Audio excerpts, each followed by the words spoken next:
네, 빌립보서는 여러분들이 지난 여름에 우리가 같이 여행을 해서 아시겠습니다만은 바울의 2차 선교행 때 세운 교회가 빌립보 교회죠. 빌립보 하면 몇 가지 특징이 있는데, 첫째는 아시아에서 유럽 대륙으로 복음을 전하러 첫 번째 성이 빌립보였다. 그 사실을 기억하실 겁니다. 또 두 번째 사실은 여기에서 그런 두 사람을 만나 교회를 세우게 되는데, 첫 번째 사람은 기도할 장소를 찾으러 성박 강가로 나갔다가 거기서 붉은 옷감 장사를 하는 루디아를 만나게 되죠. 그래서 루디아의 집에서 교회가 세워졌고요. 또 두 번째 인물은 바울을 감옥에 쳐넣었을 때 그 간수장이 옥문이 열리고 다 이제 죄수가 도망간 줄 알고 자살을 하려고, 그럴 때 바울이 아니다, 우리 여기 있다, 걱정하지 마라. 그러니까 놀란 간수장이 감옥에 뛰어들어가서 바울과 또 신라 앞에서 내가 어떻게 해야 영생을 얻겠느냐. 그때 그 유명한 대답이 나오죠. 주 예수를 믿어라. 그러면 너와 내 집이 구원을 얻으리라. 이것이 2차 선교행 때 그렇게 세워진 교회인 것을 우리가 잘 알고 있습니다. 바울은 그 후에 돌아가는 길에 다시 빌립보를 거쳐 가기도 했고요. 그 다음에 로마 감옥에 지금 갇혀 있으면서 이 편지를 지금 쓰고 있는 겁니다. 그래서 빌립보서와 또 에베소서와 골로새서와 빌레몬서, 이 네 서신서를 이끌어서 옥중서신이다. 로마 감옥에 순교 직전에 썼던 그런 그 편지이기 때문에 다른 서신들과 좀 구분해서 부르기를 옥중서신이라고, 옥에서 쓴 편지다, 그렇게 이야기를 하고 있는 것이죠.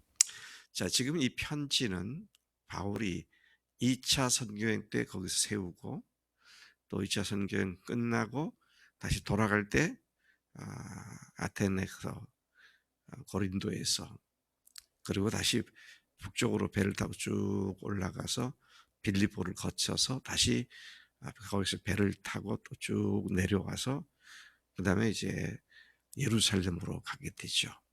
자, 그때 그렇게 하고 나서는 3차 선교행 때 아마 그는 그곳을 다시 한번 방문을 하게 되고요. 돌아가는 길에는 그냥 갱그레아, 고린도 바로 옆에 있는 항구에서 배를 타고 에베소 쪽으로 직진을 해서 바닷가에서 그 에베소 목회자들을 불러서 고별 메시지를 전하고 다시 배를 타고 예루살렘 쪽을 향해서 돌아간 것이 3차 선교행이죠. 그리고 지금은 4차라고까지 말할 수 없지만 세이저 황제에게 자기가 이렇게 억울하게 전혀 합당치 못한 죄수의 몸이 됐으니 시저에게 내가 상소를 하겠다. 그래서 로마로 이송되었고, 로마에서 그는 2년 정도 감옥 생활을 하다가 참수형을 당하고 생애를 마감하는데, 바로 참수형을 당하기 불과 몇 개월 전에 이 편지를 쓴 것이죠. 바울의 생애까지 마감하는 그 순간 가까이에서 이 편지를 쓴 것입니다. 그는 1절과 2절에서 인사를 하고요. 그 다음에 3절에서 11절까지는 이 빌립보 교인들을 위한 기도를 얘기하고 있습니다. 내가 너희들을 위해서 이렇게 기도하고 있다. 이것을 기도하고 있다. 그렇게 편지를 쓰고 있는 것입니다. 1절, 2절은 바울의 아주 모든 서신서에서 공통적으로 나타나는 인사죠. 그리스도 예수의 종 바울과 디모데는, 지금 디모데도 같이 있는 것으로 보이는데요. 그리스도 예수의 종 바울과 디모데. 그래서 종이라는 말은 헬라어로는 둘로스이죠. 둘로스란 말은 쇠사슬에 묶여있는 노예를 얘기하는 겁니다. 그래서 자신은 주님께 완전히 묶여있는 종이다. 주님의 사랑에 묶여있는 종이다. 그런 자기 정체성을 가지고 생활을 했던 사람인 것을 다시 한번 확인을 하게 됩니다. 그래서 예수의 종 바울과 디모데는 그리스도 예수 안에서 빌립보에 사는 모든 성도와 또한 감독들과 집사들에게 편지한다. 교회 모든 리더들과 모든 교인들에게 편지를 한다. 바울은 계속해서 말합니다. 하나님 우리 아버지와 주 예수 그리스도로부터 은혜와 평강이 너에게 있을지어다. 그리스도인이 정상적인 그리스도인의 삶을 살기 위해서 반드시 항상 가져야 할 것이 은혜와 평강입니다. 하나님의 은혜에 무뎌지면 참 영적으로 바로 서기가 어렵죠. 은혜라고 하는 게 뭡니까? 값없이 거저 주시는 하나님의 사랑입니다. 내가 오늘 여기 존재하고 있는 것도 전적으로 하나님의 값없이 주신 사랑 때문이다. 이 사실이 늘 주님 앞에서 고백되어지고 또 그 사실이 늘 감격스러운 삶. 이게 아니고 내가 뭔가 좀 된 것 같고 나는 이렇게 대우받아도 마땅한데 하나님 왜 나 이렇게 안 해주십니까? 이거는 은혜가 떨어져도 완전히 은혜가 떨어져서 밑바닥이 빵꾸가 난 신앙입니다. 그건 신앙도 아니죠. 자, 그런 은혜 가운데 있게 되면 또 한 가지 중요한 것은 항상 주님의 평강을 누리게 됩니다.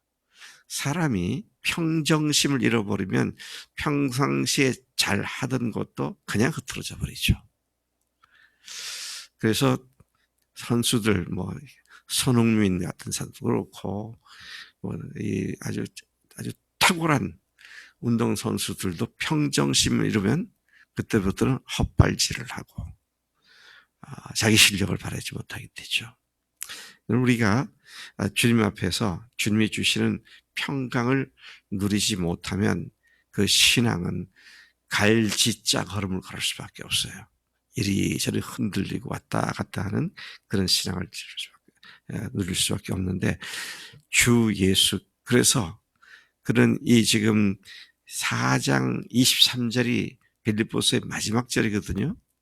거기에 이 글을 마치면서도 주 예수 그리스도의 은혜가 너희 심령에 있을지어다. 시작도 은혜요, 끝도 은혜다. 이런 사실을 상기시켜주는 말씀이죠.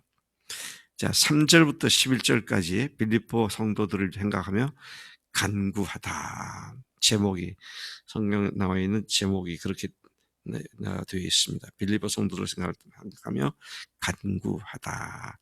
바울은 이제 교인들을 위해 기도하는 내용을 구체적으로 언급을 합니다. 근데 그거에 앞서서 그가 그들에게 어떤 마음이 있는지를 얘기하는데, 내가 너희를 생각할 때마다 나의 하나님께 감사하며 간구할 때마다 너희 무리를 인하여 기쁨으로 항상 간구한다. 얼마나 바람직한 영적 리더와 교인들과의 관계입니까? 내가 양재훈 형제를 생각할 때마다 하나님께 감사한다. 그렇죠? 우리 정기현 자매를 생각할 때마다 하나님 앞에서 기쁨으로 간구한다. 정기현 정말 내가 정말 그래요. 그냥 기뻐요. 너무 감사하고 기쁘고. 근데 반대는 어떤 겁니까? 그 반대는 내가 너를 생각할 때마다 나의 하나님 앞에 속상해한다. 이러면 어떻게 돼? 내가 너를 위해서 기도하려고 엎드릴 때마다 마음에 근심과 걱정이 있다. 그러면 안 되잖아요.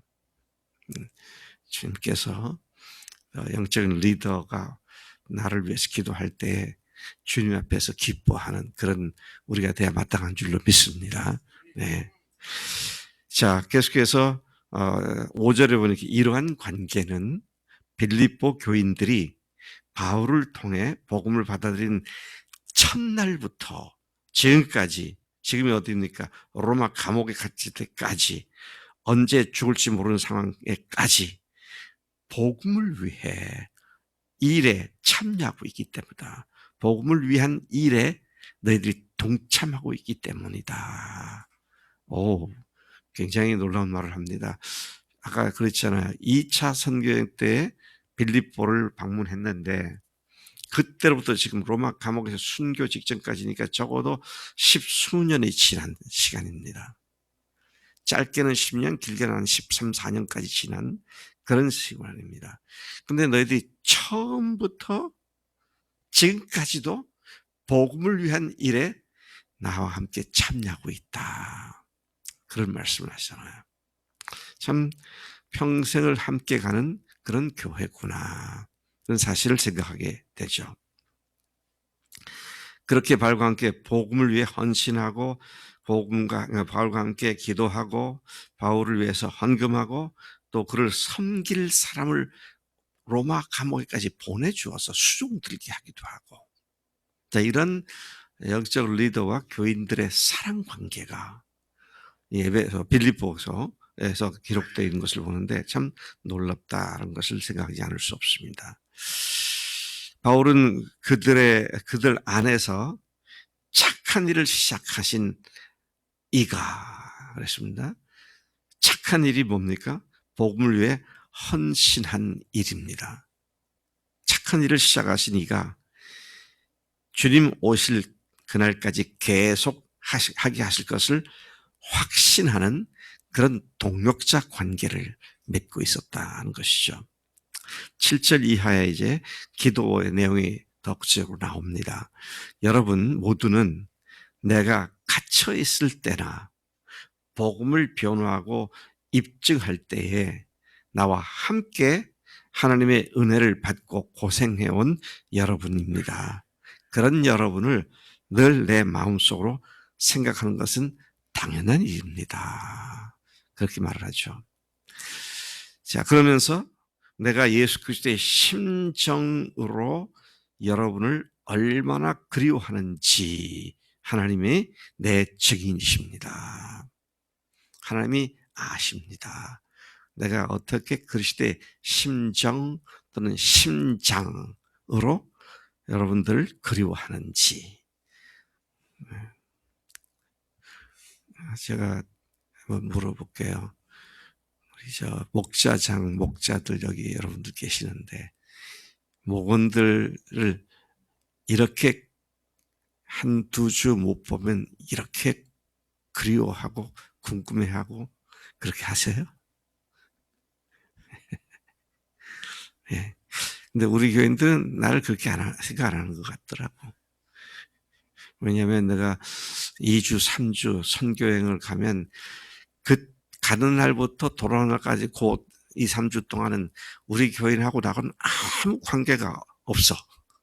물론 기도로는 서포트하고 있다고 믿지만, 그래도 카톡 한번, 목사님 잘 지내세요. 뭐 한 번 하면 어디 덧납니까?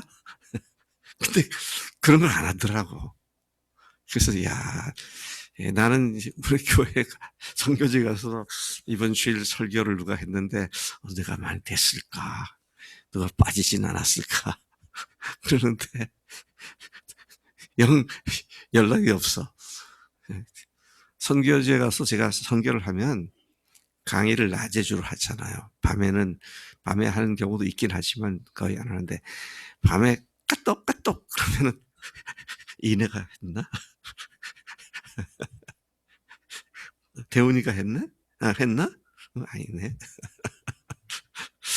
예, 우리가 영적인 관계를 맺고 있는 하늘 가족이 안 보이면 궁금해하잖아요. 아이고 오랜만에 한국은 우리 외손주가 이번 주 월요일 날 도쿄를 갔어요. 아니 근데 가기 전에 뭐 몸살기가 있다고.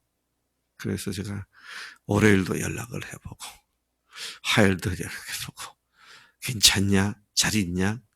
너무 무리하지 마라. 쉬는 여행 해라. 이 할아버지가 손주를 생각하면서 계속 궁금해가지고. 그런데 이제 카톡 답이 또 옵니다. 네, 할아버지 괜찮아요. 오늘은 후지산 가요.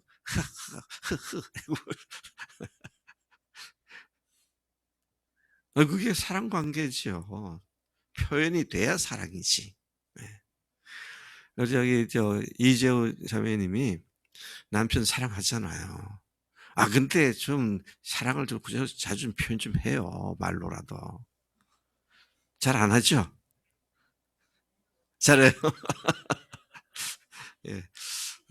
사랑은 표현이 돼야 상대방도 그걸 느끼고 누릴 수가 있는 것이니까. 근데 바울이 이런 사랑을 가지고 지금 기도를 합니다. 이런 사랑을 가지고 기도해요. 나는 여러분이 사랑이 점점 풍성해지기를 기도합니다. 근데 사랑이 어떤 사랑이냐? 무모한 사랑이 아니라 지식과 통찰력이 있는 사랑에서 자라기를 원합니다. 여러분, 사랑도 지식 있게 해야 돼요. 아무 상관없이 상대방에 대한 이해도 없이 내가 무조건 사랑한다면 그게 그 사람에게 짐이 돼요. 그러니까 우리가 좀 잘 생각하면서 사랑을 해야 한다. 그래서 사랑이 더 풍성해지기를.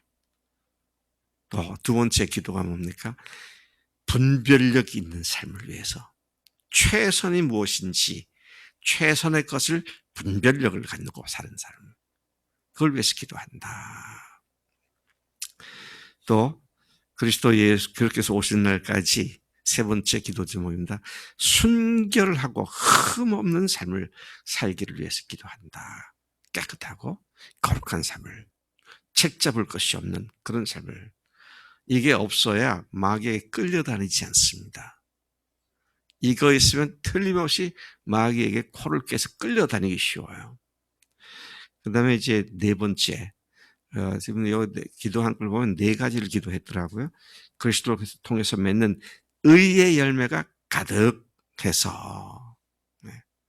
그래서 첫 번째는 더욱 더 깊은 사랑 가운데 나아가고, 두 번째는 최선을 분별할 수 있는 분별력을 갖게 되고, 순결하고 흠없게 되고, 그리고 의의 열매가 가득하게 되어서, 그래서 결과가 뭔가? 결과가 뭡니까? 하나님의 영광과 찬송이 되기를 기도한다. 너희들이 하나님의 영광거리가 되고 하나님의 찬송거리가 되기를 기도한다. 하나님 아버지, 오늘 빌립보서에 나타난 바울의 심장을 읽었습니다. 주님, 영적인 관계를 맺고 있는 사람들 간에 이렇게 서로 복음을 위하여 헌신하고 사랑하고 섬기고 돕는 관계성 속에 지식과 통찰력 있는 사랑이 더욱 자라나가게 하시고, 또 무엇이 최선인지를 분별하는 분별력을 갖게 하시고, 또 거룩하고 순결하고 흠없는 삶을 살게 하시며, 의의 열매가 풍성하여 하나님의 영광과 하나님의 찬송거리가 되도록 기도하게 하시니 감사합니다. 우리도 한결같이 이 기도가 우리 속에 이루어지는 삶이 되도록 복 주시옵소서. 그렇게 우리를 부르신 줄로 믿습니다. 감사하고 예수님의 이름으로 기도를 쌉나이다. 아멘. 아멘.